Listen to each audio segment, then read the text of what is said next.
Good afternoon, everybody. Welcome back to Zlatan's Fight Picks. Actually, one more minute. It's technically good morning. Yeah, good afternoon. It's turning 12 right now. This video is coming out a little late, but thank you for bearing with me. I really wanted to get this video out for 3/17. I haven't gotten all the videos out I wanted to last time I missed a video. But nevertheless, we are here. I'm going to try to get this video out to my subscribers, and hopefully this helps you with some of your picks. So today we will go over the fight picks for UFC 317, Topuria versus Oliveira. So let's start. As usual, we will go over the earliest fights, early prelims to the main event. So let's start. Oh, well, the first fight that disappeared was Christopher Ewart and Jack McVeigh. I really wanted to watch that fight and bet on that fight. But it got canceled, unfortunately, so we'll move on to Nico Price versus Jacoby Smith. Nico Price, 6 feet tall, 76-inch reach, 16 wins, 8 losses, 35 years old. Jacoby Smith, 6'2", 72-inch reach, 10 wins, 0 losses, 29 years old. Jacoby Smith is a great wrestler, great striker. Nico Price, he's been in it for a long time, but he's got chin issues now. Of course, he can get tagged. He can beat people up, and he's a dog. But I think Jacoby Smith is moving into his prime. He's very powerful. He can take some shots. He's a good wrestler. I don't see Nico Price really having an out in this one, and I see Jacoby Smith knocking him out. So Jacoby Smith is like minus 2,000 or something stupid like that. If you wanted to bet it, I guess you'd go Smith by KO. Otherwise, it's really not worth touching. So Smith's going to be the pick. Peyton Talbot versus Felipe Lima.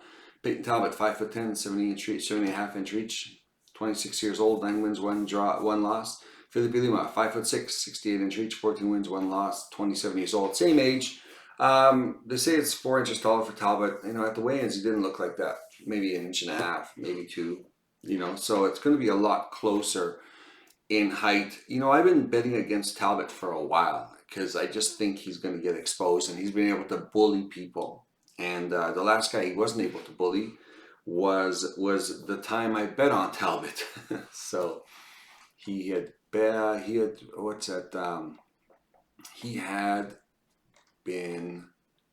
where am I here?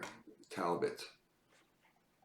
Who was that guy? He just won the other day too in a close fight. Barcelos. So and I had a small bet on Barcelos to win, but I really wasn't confident in it. But I thought he has a chance to win, and Talbot ended up losing. So I wish I would have been a little more confident to put a bigger bet on it. But I thought as far as a pick goes, I was going to pick Talbot. But he was such a huge favorite. Anyways, I think he got exposed a little bit there about the fact that if people just don't wilt under his pressure, that he's got to do volume, and somebody can out-volume this guy. And Lima's just the kind of guy that can out-volume everybody. He's a dog in there. He doesn't quit. He keeps going after you. He's good on the ground. He's pretty good on the feet. And I was fairly impressed with how he was fighting against Naimov, even though I think he was losing a close fight. Naimov's not a bad fighter. He ended up submitting Naimov, who's a hard guy to submit. And in that situation, he was fighting actually at 135 pounds. 145 pounds. Now he's down to 135 pounds. I think he's going to look even better at this weight. And he beat Johns as well with the unanimous decision. It was pretty dominant. So yeah, I think Lima's going to be the pick in this one. Should come down to a decision. Jonathan Ruiz versus Alvin Hines. Jonathan Ruiz, 6'4", 70.5-inch reach, 8 wins, 1 loss, 33 years old. Alvin Hines, 6'2", 74-inch reach, 7 wins, 33 years old, same age. Denis is going to be a little taller, a little longer reach. It's going to be the better striker. We haven't really seen Hines with a lot of his wrestling, and the wrestling he has done is really kind of low-level opponents. Hopefully Denis is working on his takedown defense. Hines' only path to victory is going to be by taking him down and possibly winning a decision here. Not a big fan of Hines. I don't know. I watched one of his fights where there was one guy on the ground, and sometimes people do something that really irks me.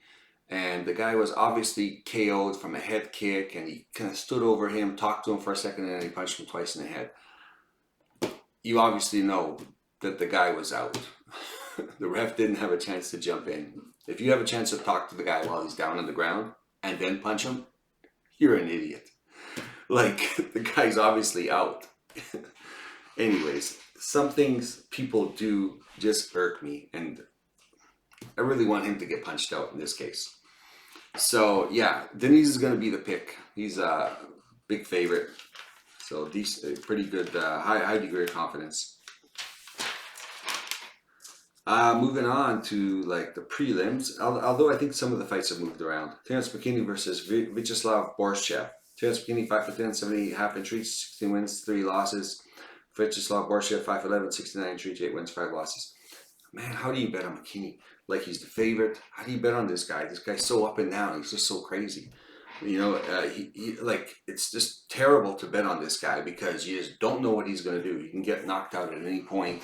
You know, he can gas at any point. He can pull off a submission at any point. He can knock somebody out at any point. He's just so unpredictable. It's just stupid. They're about the same size. Vyacheslav Borshev is consistent.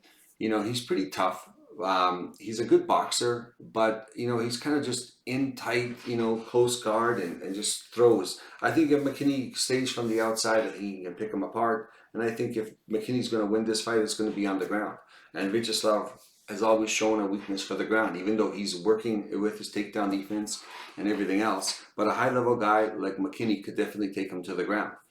But if McKinney doesn't sub him in the first and second round, then how does McKinney look in the third round? You know, I mean, is he just going to gas and just give up and get, you know, beat up? Like, anyways, this was a tough one. I mean, I wanted to go for the dog shot. I was at first thinking like Borshev could beat McKinney, just so inconsistent. You know, you just don't know where his head's at. It's probably out smoking weed somewhere. So, but I switched my pick. I picked McKinney. You know, he should win this. This should be a win by, you know, decision or submission. You know, I think McKinney can submit Borshev. I think he's that good on the ground. I just hope he's got the stamina to maybe, you know, go into the third round in case he doesn't take Borshev out and Borshev manages to defend all the submissions. So McKinney's going to be the pick. I went on too long about this one, but Haider Emil versus Jose Miguel Delgado. Haider Emil, 5'9", 70 reach, 11 wins, 0 losses, 0 draws, 35 years old. Miguel Delgado, 5'11", 73 reach, 9 wins, 1 loss, 27 years old. Emil is at the peak of his ability physically, 35 years old. I don't know if you're going to see him slow down, but he has surprised me at every turn, you know, and I know he's tough and all that, but the guy surprised me with just his tenacity, his stamina, his durability, just his ground game, you know, his ground defense. And Delgado, you know, he's one of those guys that are up and comers, but he's never been tested. Never been tested. So we don't even know what we're getting in this Delgado guy at all. Period. You don't know because he hasn't been tested and he's dominating guys that suck. So, you know, and you know, after seeing what Hadir did with his split decision victory over Gomez, I was very surprised at how well Emil did, because you got to remember Gomez ended up winning a decision over a guy who I thought is pretty good, Brito. You know, he won a split decision against Brito. So there you go. So he beats Brito by a split decision, Emil. So now you know where the caliber, you know, a fighter Emil is. So that's pretty decent competition. So is Delgado above mid-level? It's hard to tell. He is the favorite, but I got to go with the guy who I know is pretty tough and durable and has proven himself in there a little more. I'm going to go with Emil. He is the underdog on this one. Moving on. Haider Emil by decision. So yeah, did I say Terence McKinney by submission? Haider Emil by decision. I'm just throwing those out there this time. Viviane Araujo versus Tracy Cortez. Araujo 5'4", 68-inch reach, 13 wins, 6 losses, 38 years old. Cortez, 5'5", 65.5-inch reach, 11 wins, 2 losses, 31 years old. Araujo's going to have a 2.5-inch reach advantage, probably because she's actually probably 5'6", because she's taller than Cortez by at least an inch. So you know, these measurements, either that or Cortez is 5'3", one of the two. Because I saw him at the face-offs. Cortez is shorter. You know, these things don't even make any sense sometimes. Usually he gives it away is with the arm length. But Araujo, even though she's tough, she's tenacious. She's 38 years old. She's good on. She's got good she's a really good upper level journeyman fighter. Good on the ground, good defense, good submissions, tough, durable, can you know, lay out some punishment, and she can bully girls. And the only thing I'd be concerned about is her bullying Cortez up against the fence. But otherwise, Cortez is going to have the advantage in wrestling. She's going to be faster on the feet, and she's really improved her striking. So I think Cortez is going to win this by decision. But if Araujo can get her up against the fence and bully her, she might be able to steal these rounds. So you got to be very careful with this one, just because of how the judges are going to be looking at it. And I know she did that with someone that I bet against her, and she just made it look like she was winning, and it was Jennifer Maia. She won, but really I thought Jennifer Maia won, but you know, she managed to control her and take her down just enough times to make it look like she was winning. As far as I'm concerned, she lost. So yeah, and then she beat Karine Silva, who was, you know, kind of one-dimensional and very, I don't know, she gassed. She's not very fast. She's powerful, but not fast. And I think Cortez has got that short up. She's a little faster. She's not going to gas. And I think that's what's going to propel her to victory by decision. Jack Hermansson versus Gregory Rodriguez. Hermansson 6'1", 77.5-inch reach, 24 wins, 8 losses, 37 years old. Gregory Rodriguez 6'3", 75-inch reach, 16 wins, 6 losses, 33 years old. You know, Jack Hermansson's at the tail end of his career. He still looked pretty good. He's very cerebral in there. He's very smart. I mean, is he going to be able to withstand the barrage at 37 from Gregory Rodriguez? That's going to be the key. And is Gregory Rodriguez going to be able to sustain that barrage? Because Hermansson's very cerebral, fights on the outside. He's got pretty good takedowns. You know, he can pick people apart from the outside. Gregory Rodriguez is going to win the first round. He's going there swinging big bombs, and he's definitely going to win the first round. I think Hermansson is going to withstand it, and I think he's going to win the third round because he's going to be able to outlast Rodriguez, judging from how much weight Rodriguez cuts. The question mark is going to be that second round. Is Rodriguez going to carry enough power through it to possibly win that round? If this was a 5-round fight, this is an easy decision. Hermansson is going to win. But because it's a 3-round fight, it makes it a little tougher. But I've been betting on Hermansson, and he's been winning money. so yeah, I mean, I got to keep betting on her. And I bet against Rodriguez, and it's been winning me money. So I haven't really seen, besides Strickland and that lucky submission by Delize, Hermansson really hasn't lost a fight. So I'm going to go with Hermansson by decision on this one. He is the underdog.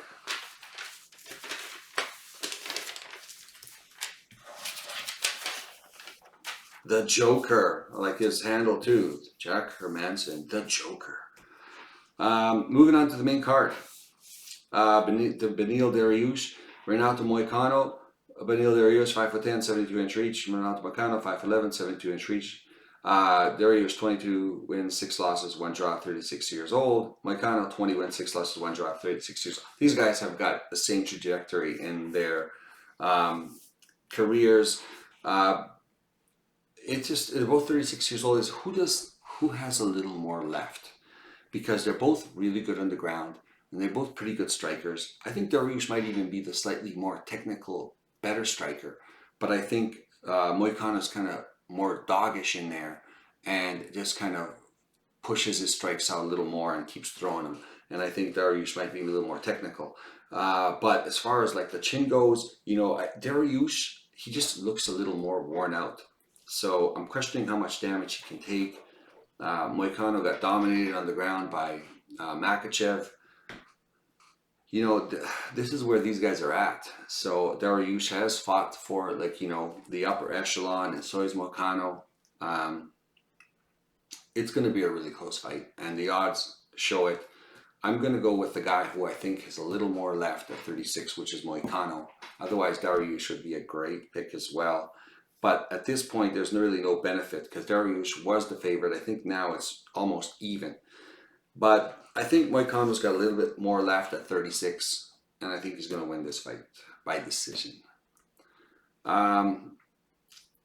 Brandon Royval versus Joshua Van. Brandon Royval, 5'9", 68 inches, 17 wins, 7 losses, 32 years old. Joshua Van, 5'5", 65 inches, 14 wins, 2 losses, 23 years old. Joshua Van is 23 years old, man. This guy's going to get better and better all the time.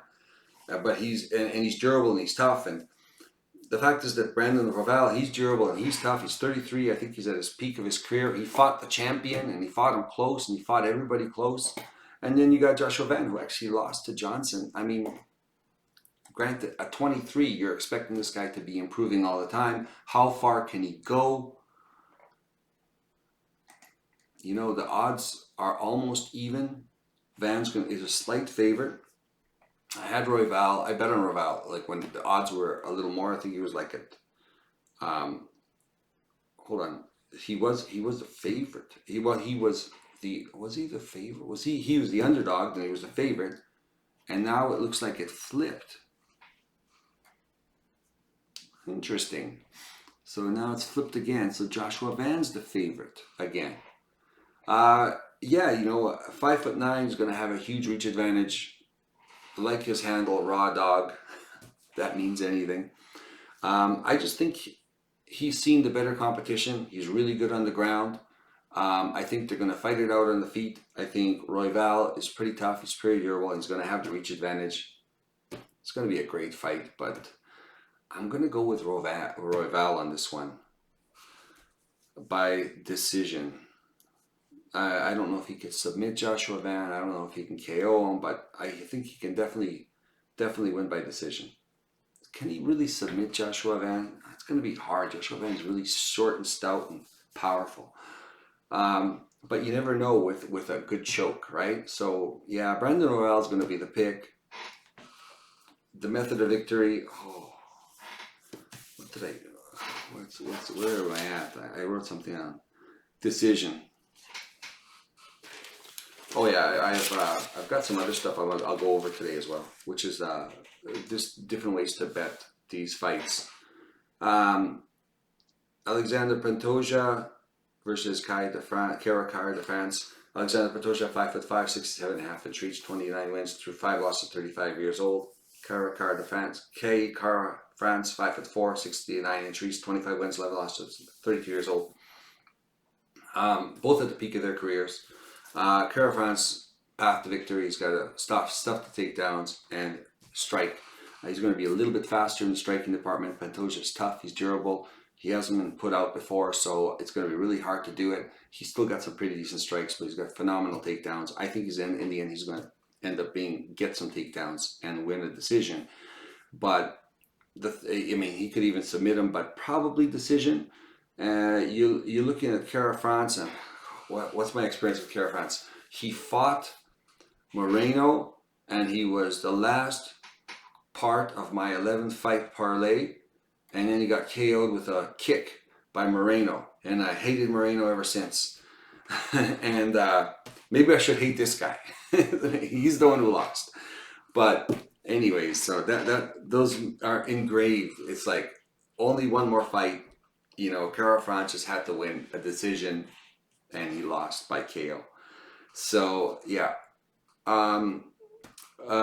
So I think Pantoja is going to win this fight. I think he's going to take it to the ground. I think he's going to end up controlling Kara France, and I think he's going to win the decision. And in this case, you got Pantoja, who's 5'5", who's always giving up reach advantage and length. I mean, he's actually given up like an 1.5 inch reach advantage, but he's an inch taller.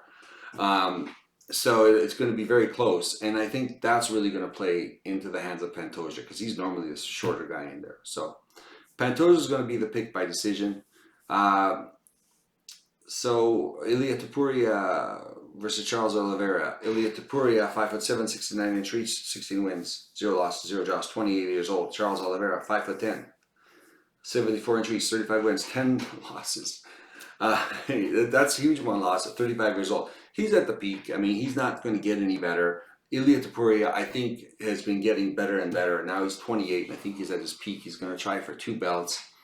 I'm not a fan of Topuria because he beat Volkanovski. I'm going to be full up front about this. Haven't liked the guy since then.